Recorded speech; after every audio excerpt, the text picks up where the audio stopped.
the aviary has become more and more important for the recovery efforts of the species, to the point that as of now, the wild population at El Yunque is estimated in about 20 to 24 chicks, and the population at the Rio Abajo aviary, at what we call Rio Abajo wild, the re-established population, it's about 60 to 72 birds in the wild, which is very good for the program. However, between the two aviaries, we have over 300 birds.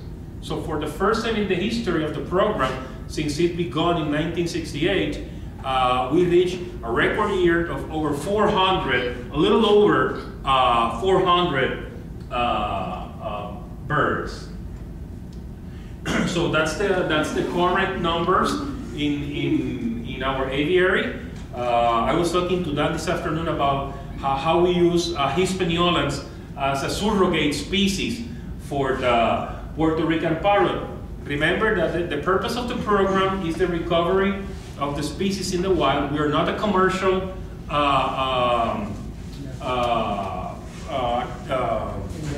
endeavor. So thanks. So we avoid hand feeding at all cost, because we don't treat our birds as pets, because we don't want them to be tamed. We don't want them to well, let's put it this way. We want our birds to hate humans. And of course, it's a different perspective because of the what we do. It's completely different than the pet market. So if we need to do hand feeding, we do it. Sometimes we get cases of females that abandon their nest, females that suddenly get aggressive toward the nest contents. Sometimes the mother or the father dies, and we don't have a surrogate that will be able to take care of that chick. So then we will do hand feeding with that particular chick, but we know that the chances for that bird to survive in the wild, they can. Hand-fed birds can survive in the wild, but their chances are lower, especially in such a rough environment, which we are working at the Caribbean National Forest and at Rio Abajo. So since we are producing so much birds, we can have the luxury of those birds which are hand-fed can be pulled away from the release program, and they will not be candidates for release. And something else is the genetics. Once you lose genetic variability, you cannot regain, you cannot obtain that genetic variability back again. However, you can do the most of the gene pool available. So certain members of our breeding flock are very important for that purpose. So we tend to keep them, and we tend to keep their offspring. And something else that we are doing now is that we are getting to the point that we are producing so many parrots by year that we have the luxury that we can cull, is that the correct word? Yes. I call? We can cull all pairs that are over-represented, and we can do new pairs. That's something that citizens have the tendency to mate for life, but not necessarily. They can, once later I'll tell you a short history, a short anecdote about what I call the happy widow.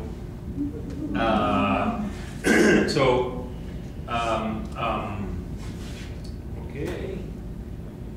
No. So as I was mentioning, they tend to mate for life, but even in the wild, we have very good examples on how a member of the pair dies, the other one will recruit another member for the pair. And this is what I was telling, the anecdote of the happy widow. Every morning during the breeding season, we monitor the nesting cavities in the wild, because we know where every single nesting cavity in the wild is located.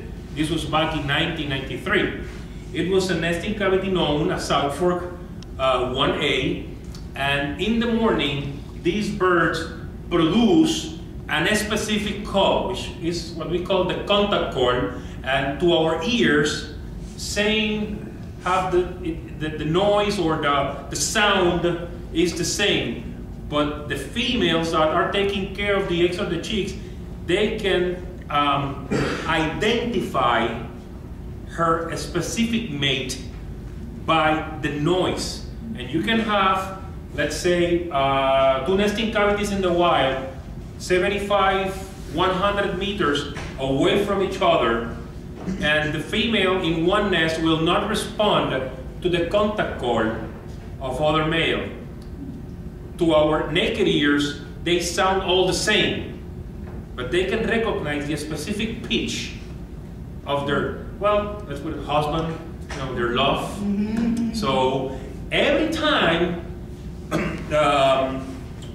have that contact calls in the morning, that helps us to identify where the male is located, how fast the female goes out for food, or how fast he goes in to feed her. So we start collecting data. So that morning, we did not hear the contact calls from the male, which is very, very unusual during the breeding season. Well, we say, well, maybe the guy was hanging last night in a bar or something, and this morning he was not willing to feed her. So, well, that's next day we went to. She was, by the way, she was raising 3 chicks by her on her own. Second day, no contact calls. Third day, no contact calls. Fourth day, she showed up in the nest with another male. So, no, she was like, I'm not going to take care of the 3 children by myself. No way, no way. So she went out. Apparently, our theory is that the keel, we have a very high predation by hawks. Our theory is that a red-tailed hawk probably killed the male, because once male is attached to a nest and to a territory, they are very, very, very, they have high fidelity for that nest. So it's very improbable that he just left. So then she recruited this other male. Furthermore, you know, the guy start taking care of the chicks like if it was his production. And we knew it was another male because, well, this species is not dimorphic, but once you start working with them, you can start recognizing different patterns in their feathers, different patches, and we were completely sure that it was another male, because the original male has like a slash in his forehead.